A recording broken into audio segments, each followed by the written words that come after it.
अस्सलाम वालेकुम, कैसे हाल है जी। उम्मीद है सब बढ़िया होंगे। कल हमने वीडियो नहीं बनाई थी क्योंकि कल पूरे दिन बारिश पड़ी है, जहाँ मेरा वीकेंड था। और अभी भी हल्की हल्की बारिश पड़ रही है। गाड़ी मैंने खाली कर दी है और गाड़ी मेरी खाली हुई है और लोड भी हुई है एक ही जगह से। पूरे 7 घंटे लग गए मुझे। 7, 5, 12, 8 घंटे। 8 घंटे में कंपनी से निकला हूँ मैं बाहर। सफ़र है मेरा 487 किलोमीटर, जो बाकी बचा हुआ है कल खाली करूँगा। कल खाली करके फिर कल मुझे लोड भी करनी है गाड़ी। रेस्ट लूँगा मैं कहीं 9 घंटे का, यानी रात में रुकूँगा इधर लग्जमबर्ग या बेल्जियम, क्योंकि यहाँ से पहले मैं जाऊँगा लग्जमबर्ग, फिर जाना मुझे बेल्जियम और उसके बाद फ्रांस में खाली होगी गाड़ी।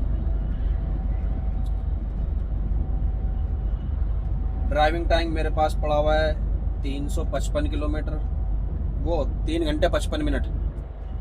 उसके बाद फिर थोड़ा खाना खाऊंगा और फिर चलाऊंगा 1-2 घंटा, क्योंकि शिफ्ट मेरे पास है। ड्राइविंग हुई नहीं है, ड्राइविंग हुई है सिर्फ 1 घंटा 56 मिनट। कल मैसेज भी आए थे मेरे पास, लेकिन वीडियो नहीं बना सका मैं। एक भाई ने पूछा था कि भाई अगर लोडिंग या अनलोडिंग में लेट हो जाओ आप, या वीकेंड पे खड़े रहते हो, या फॉर एग्जांपल हमारी गाड़ी लोड नहीं हुई आज, कुछ भी हो, तो उस दिन की सैलरी मिलती है या नहीं मिलती है।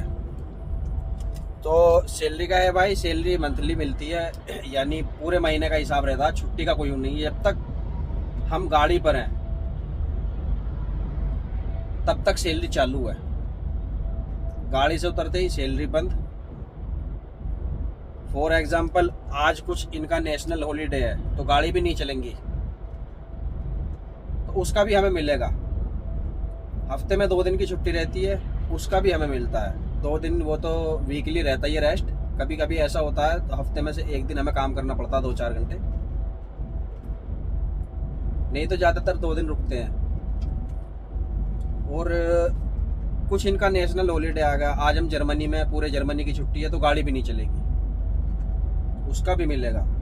यानी आप कंपनी से निकल के गाड़ी लेके सैलरी आपकी स्टार्ट। जिस दिन गाड़ी से उतरोगे, जिस दिन आपकी ट्रेवल शीट, वो बच गया, हाँ, जिस दिन आपकी ट्रेवल शीट क्लोज, उस दिन तुम्हारी सैलरी क्लोज।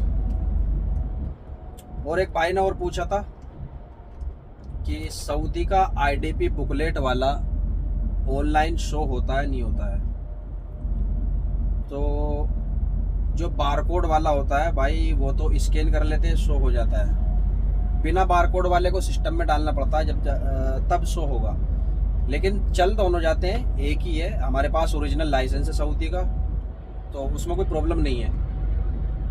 मेरे पास विदाउट बारकोड वाला है, तो उससे हमें कोई दिक्कत नहीं है। तीसरी बात, एक भाई ने पूछा था कि मैं सऊदी में, मैंने गाड़ी चलाई थी, सऊदी का रिटर्न हूँ, मैं आना चाहता हूँ, तो क्या मैं आ सकता हूँ? बिल्कुल आ सकते हो। लेकिन जब उनसे मैंने पूछा, उनके साथ एक मसला है, इंडिया का लाइसेंस उनका लाइट है और सऊदी का एक्सपायर हो गया, तो भाई अभी कोई फिर पॉसिबल नहीं है आना। पॉसिबल तो नहीं है, मतलब अगर इस आधार पर आओगे कि भी ये मेरे पास लाइसेंस है, तो फिर नहीं होगा। क्योंकि अगर सऊदी के लाइसेंस में टाइम होता तो इंटरनेशनल लाइसेंस हो जाता। अब इंडिया के में भी ये बात है, अगर आप इंडिया का लाइसेंस बनवाते हो, लाइट तुम्हारे पास है हैवी, 1 महीने में हैवी हो जाएगा। इशू डेट कब आएगी? जब आपका हैवी लाइसेंस होगा।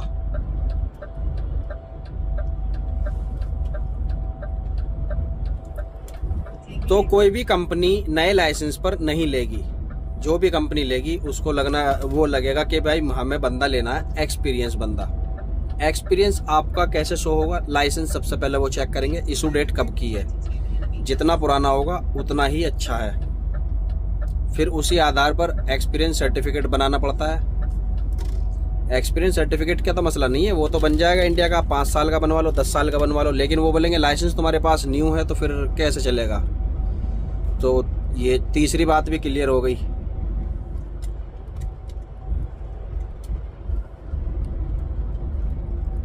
अभी हम दूसरे हाईवे पर चढ़े हैं। हाईवे 61, पहले 63, फिर 60 और फिर 61। बहुत खूबसूरत नज़ारा है। बारिश पड़ी है भाई, सैटरडे संडे की रात, यानी बंद नहीं हुई बिल्कुल भी, हल्की हल्की पड़ती रही बारिश बिल्कुल। ये है यहाँ का खूबसूरत नज़ारा। इसके पीछे है गांव, पीछे से दिख रहा था लेकिन उधर कैमरा रखा हुआ था तो मैंने मोबाइल कर लिया नीचे। ये चारों तरफ हरियाली है सिजिक में देखो। और ये जो ग्रीन दिख रहे हैं ना आप, ये ग्रीन से अलग वाइट, ये गांव है। ये देखो, एक गांव इधर है और एक गांव है इस तरफ। पेड़ों की उसमें आ गया, दिखेगा नहीं। 9 बजे अगर मैं रेगुलर चलता हूँ 478 किलोमीटर तो 9 बजे पहुँचूँगा मैं जाकर। मुझे कोई ज़रूरी नहीं है कि मुझे गाड़ी की खिंचाई करनी है। मैं तो एक ट्रिप और लूँगा 45 मिनट का, उसके बाद गाड़ी खींचूँगा 1-2 घंटा और गाड़ी लगा दूँगा, रेस्ट करूँगा 9 घंटे।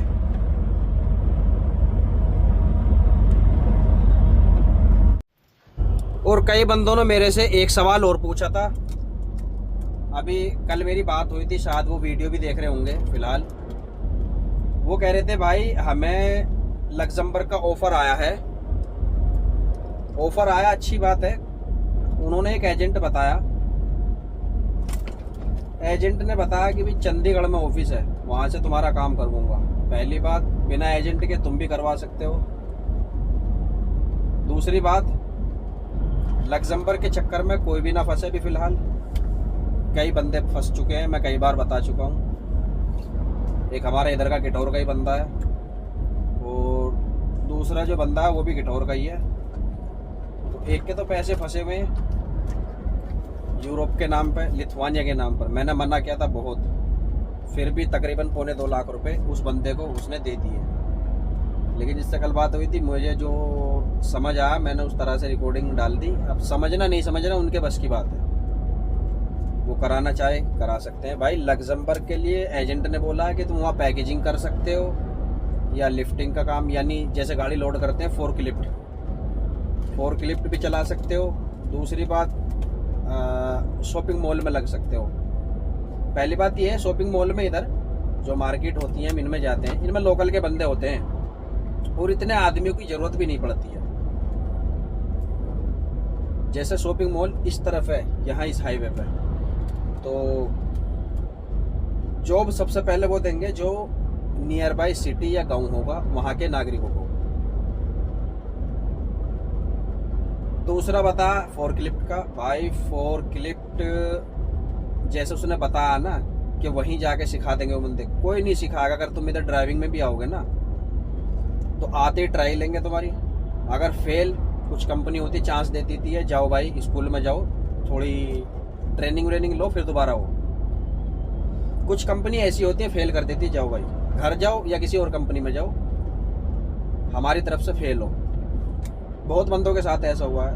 तो फोर्कलिफ्ट का तो कोई सवाल ही नहीं है। फोर्कलिफ्ट के लिए भाई लाइसेंस चाहिए, कहाँ काम करा है, एक्सपीरियंस सर्टिफिकेट चाहिए विद अपोस्टाइल इंडिया का अगर है तो। ये है असल सच्चाई। ये ऐसा कुछ नहीं है यहाँ आने के बाद कि वो चूज करेंगे, ये ऑप्शन नहीं है कि भी तुम्हें चूज करना पड़ेगा कौन सी जॉब करोगे। जिसमें भी तुम आओगे वहीं से तुम्हें उसकी पूरी तैयारी करवानी पड़ेगी, डॉक्यूमेंट्स वगैरह सब कुछ।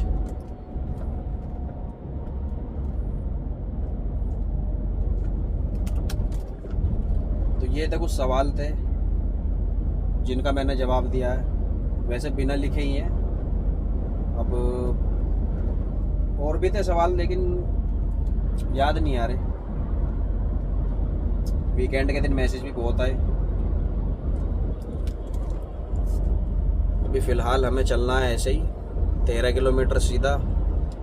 कुछ गांवों में भी चलूँगा जब मैं जर्मनी से लग्जमबर्ग, लेकिन मैंने कंफर्म नहीं करा कि लग्जमबर्ग या नीदरलैंड जाना है होते हुए, क्योंकि मुझे वो भेज दिया ना विग्नेते रोड टैक्स लेकिन मैंने ये चेक नहीं किया कहाँ का है। जाऊँगा इन दोनों में से ही, तो 99% लग्जमबर्ग होता हुआ जाऊँगा मैं।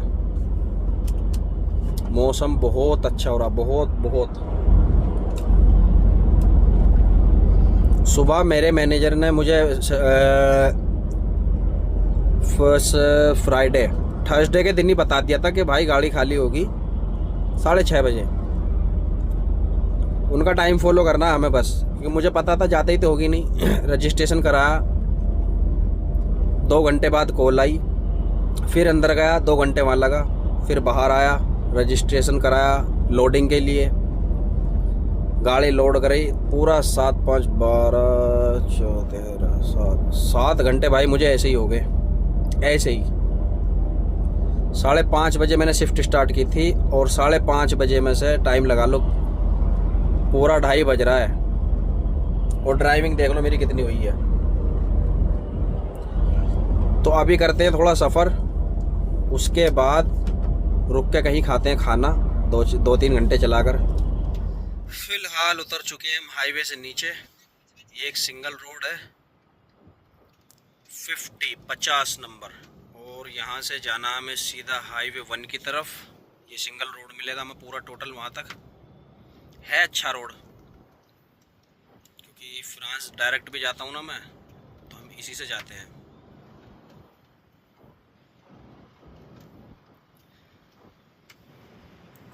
ये सामने एक गांव है, विलेज। इधर पास में पार्किंग तो नहीं है कोई, लेकिन जब बंदे इधर रुकते हैं, आगे पार्किंग है लेफ़्ट साइड में मेरे, तो यहाँ बस की सुविधा है। बस में बैठ के ऐसे गाँव में जाके शॉपिंग करते हैं। चलो भाई निकलो, इसको देते हैं डीपर। हालांकि इसने गलती कर दी, इसको स्पीड मारना था, क्योंकि मेरी स्पीड कम हो गई ना। कभी भी जो भी एंटर करता है उस पर हाईवे पे, वो स्पीड में करता है। क्योंकि इस पे यहाँ स्पेस देते हैं, एंटर डायरेक्ट एकदम हाईवे पर नहीं होते हैं। पहले सीधा चलाते हैं कम से कम 500 मीटर, फिर वो देखता हाँ मुझे जाने की जगह मिल रही है तो वो खींच देता है। स्पीड में होता तो खींच देता, पीछे वाले की भी स्पीड नहीं रुकती है। ये मार्केट है, मार्केट का नाम लिया, और देखो सामने ही मार्केट, नॉर्मा। एक नॉर्मा है, एक नॉर्फा है।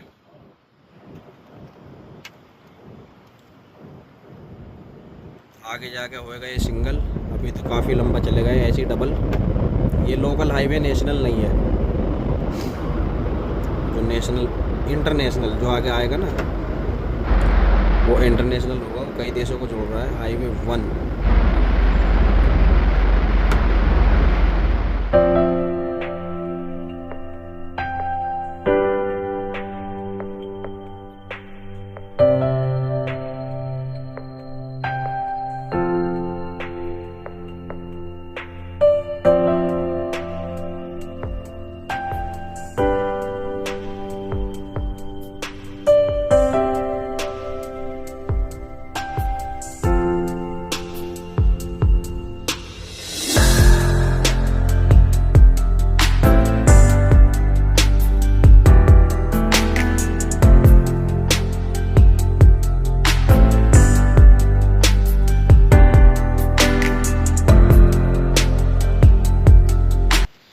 ये 11 किलोमीटर का और टुकड़ा बचा हुआ है सिंगल। उसके बाद हम चढ़ेंगे हाईवे पर। बारिश हो रही है, मौसम बहुत अच्छा, और लहलाते हुए चारों तरफ पेड़। आसपास में कोई गांव भी नहीं है, बिल्कुल हरियाली हरियाली है सिजिक में भी। और ये सिंगल रोड है। स्पीड इस पर 80 की है, क्योंकि कोई दिक्कत ही नहीं है आने जाने वालों के लिए। जैसे आने वाले ये हो गए इस तरफ से, और जाने वाले इस तरफ से, बीच में चलने वालों के लिए कोई दिक्कत ही नहीं है। क्योंकि इस रोड पर जो भी एंटर होगा उसी की जिम्मेदारी है, उसी की प्रायोरिटी है, वही देख के चढ़ेगा हाईवे के ऊपर।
से रह गया है 17 किलोमीटर लग्जमबर्ग।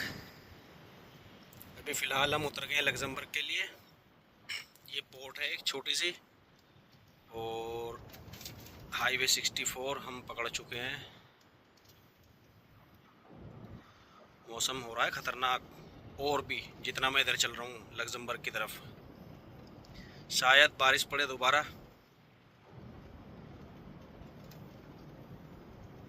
ये थोड़ा पहाड़ी इलाका आ गए तो यहाँ बारिश नहीं पड़नी चाहिए।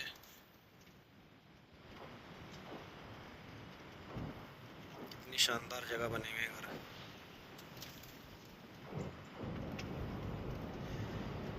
ये आ गई है चढ़ाई 5% की। गाड़ी करते हैं अपनी 85 पे। इस वक्त हम फ्लाईओवर के ऊपर। ये है गांव एक छोटा सा क्या, काफ़ी बड़ा है।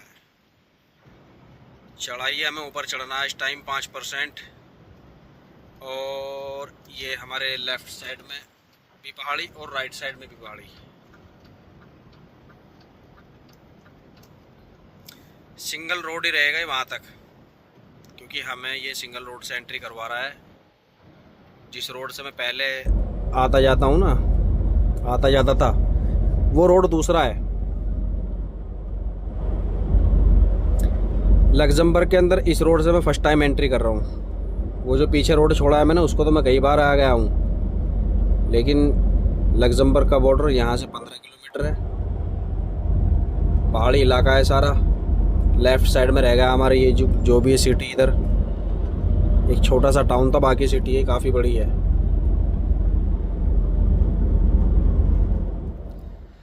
जो रात पूछ रहे थे भाई, ये है लग्जमबर्ग। तुमने रात सवाल किया था, लेकिन देखो किस्मत, आज लग्जमबर्ग से होते हुए जा रहे हैं हम। हालांकि 14-15 दिन बाद जा रहा हूँ मैं। तो यहाँ ऐसा नहीं है भाई, जैसा आपने बताया था ना मुझे, मैंने वैसे क्लियर कर दिया तुम्हें कि यहाँ जॉब करने वालों की कमी है। जॉब की कमी है, जॉब करने वालों की नहीं। जो लोग बोलते हैं ना भाई लग्जमबर्ग में ये खुला है, वो खुला है, ये काम करो, वो करो, है थोड़े बहुत। 10 की जॉब लग गई, 90 फंस गए, या 40 फंस गए, 50 बीच में लटक गए। तो देखभाल के काम करो, ख़ास तौर से लग्जमबर्ग के लिए, ठीक है। लग्जमबर्ग एक कंट्री ऐसी है, एक तो डायरेक्ट किसी को जल्दी से बुलाती नहीं है। बंदे इधर आते हैं, कुछ स्टडी वीज़े पर आ गए, कुछ इधर ही काम कर रहे हुए होते हैं, वो उधर चले जाते हैं। तो बहुत कम बाहर से बुलाते हैं। ये इतनी बड़ी कंट्री नहीं है, वैसे तो अमीर है, ये दुनिया की सबसे अमीर कंट्री है। अभी स्टार्टिंग है। तो 53 किलोमीटर आगे चल के बेल्जियम का बॉर्डर है। मैं जो यहाँ इसकी राजधानी है लग्जमबर्ग की, उससे होता हुआ ही जाऊँगा, बिल्कुल मेन सिटी में को। तो उधर जो है ना कैमरे बहुत है, कभी वीडियो के चक्कर में पकड़ में आ जाऊँ और बिना मतलब 10-20 हज़ार की चपत लग जाए। मैंने सोचा यहीं से ही बना लूँ। वैसे मैंने लग्जमबर्ग की वीडियो बना रखी है एक, जिस दिन मैं यहाँ स्टे करूँगा उस दिन ज़रूर बनाऊँगा मैं। और मुझे घूमने भी जाना है। इतनी बार रुक गया मैं, मेरा वीकेंड भी हुआ 2 बार इधर, लेकिन मैं लग्जमबर्ग में अंदर घूमने नहीं गया ऐसे। अब क्या मैं इंशाल्लाह ज़रूर जाऊँगा, क्योंकि इधर हर जगह से बस मिल जाएगी। पार्किंग में से भी, पार्किंग में थोड़ा बहुत तो मैं गाँव में जाना पड़ता है। ये पहला गाँव है लग्जमबर्ग का। ज़बरदस्त कंट्री है, बहुत बढ़िया कंट्री है। आदमी भी ज़बरदस्त, कंट्री भी, और पैसे के मामले में तो है ही। हर आदमी यहाँ का करोड़पति है, हर आदमी, इससे कम नहीं है अगर पर क्योटा के हिसाब से देखा जाए। फिलहाल हम पहुँच गए बेल्जियम। अभी हमने लग्जमबर्ग क्रॉस किया है और शाम के 5:30 बज चुके हैं। सफ़र है मेरा 250, तो आज तो हम पहुँचेंगे ही नहीं। फ्रांस मैं पहुँचूँगा कल। 10 किलोमीटर आगे एक पार्किंग है, तो पार्किंग में मैं खड़ी करूँगा, फिर चलूँगा 9-10 घंटे बाद। रात को सोकर सुबह में सवेरा स्टार्ट करूँगा शिफ्ट।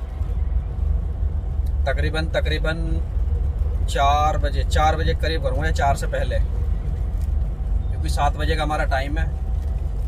3 घंटे पहले स्टार्ट कर दूँगा मैं, 3 घंटे में पहुँच ही जाऊँगा। हाईवे है सीधा, और कुछ है नहीं। और हाईवे के पास में ही कंपनी है, ज़्यादा दूर नहीं चलना पड़ेगा। बेल्जियम में भी पूरा हाईवे है और फ्रांस में भी। जगह मेरी देखी हुई है, यानी कंपनी नहीं देखी, वो वहाँ जाके पता चलेगा, या मैं फिर गूगल पे चेक करूँगा क्या पोजीशन है कंपनी की। क्योंकि जब कंपनी में जाने से पहले, हम नई कंपनी में जाने से पहले थोड़ा सर्च कर लेते हैं गूगल पे कोऑर्डिनेट डाल के, क्योंकि जब बंदे वहाँ से लोडिंग या अनलोडिंग करते हैं वो रिव्यू डाल देते हैं कि भी इसकी एंट्री यहाँ से नहीं, यहाँ से है, गाड़ी यहाँ खड़ी करनी है, वहाँ ऑफिस है, वहाँ रेफरेंस नंबर देना है, ये करना, ये वो करना, सारी इन्फॉर्मेशन मिल जाती है गूगल पर।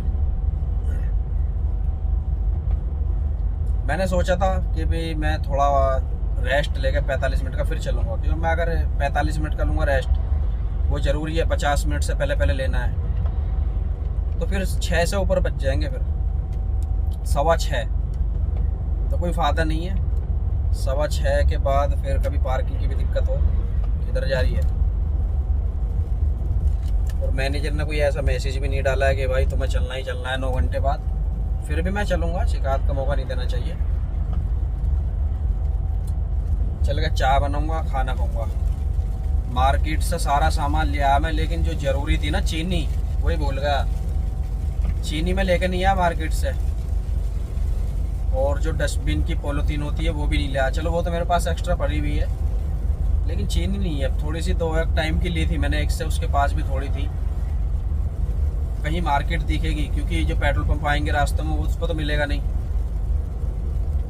तो कोई मार्केट ही देखूंगा मैं, वहाँ से लानी पड़ेगी, क्योंकि चीनी ज़रूरी है। दूध तो मैं लिया, दूध पहले भी रखा हुआ है, जर्मनी से लिया था मैंने इंडिया वाला दूध, अमूल गोल्ड। इंडियन ग्रोसरी से मैंने सामान मंगवाया था ना। मौसम देखो कितना ज़बरदस्त हो रहा है।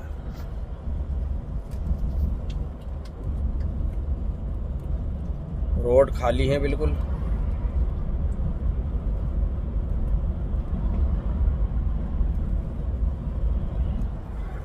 बारिश बंद हो नहीं रही है बिल्कुल भी। हल्की हल्की बारिश, कभी तेज, नहीं तो हल्की हल्की तो हो ही रही है।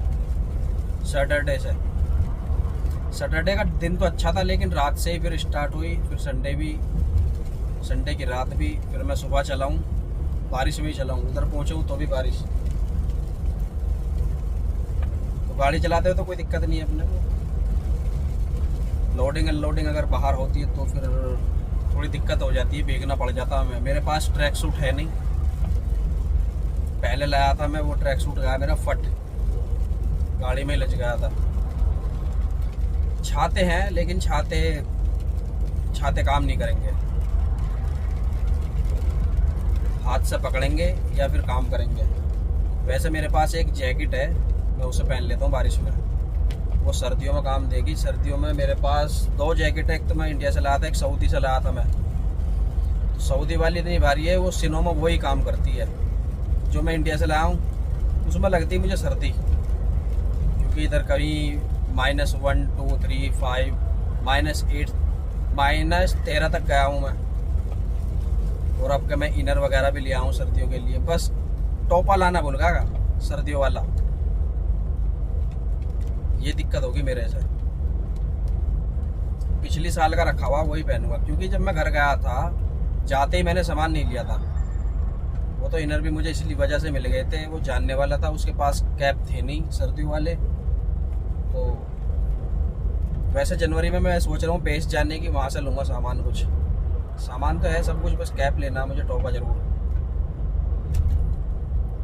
बाकी मिलते हैं कल इंशाल्लाह, तब तक के लिए अल्लाह हाफिज़, अस्सलाम वालेकुम। पार्किंग में मैं पहुँच गया था, लेकिन पार्किंग थी छोटी और आगे लग रहा है ट्रैफिक। मेरे पास से सिर्फ 39 मिनट, तो इस वजह से मैंने गाड़ी इधर ही लगा दी सर्विस रोड में, हाईवे पर। ये एग्जिट है जो पार्किंग से निकलते हैं, तो 2, 3, 4 गाड़ी खड़ी हुई हैं इधर भी और एंट्री पर भी। वैसे पार्किंग फुल है, तो देखते हैं, अगर खुल जाता घंटा मैं ट्रैफिक चेक करूँगा, फिर नहीं तो इधर ही स्टे करेंगे।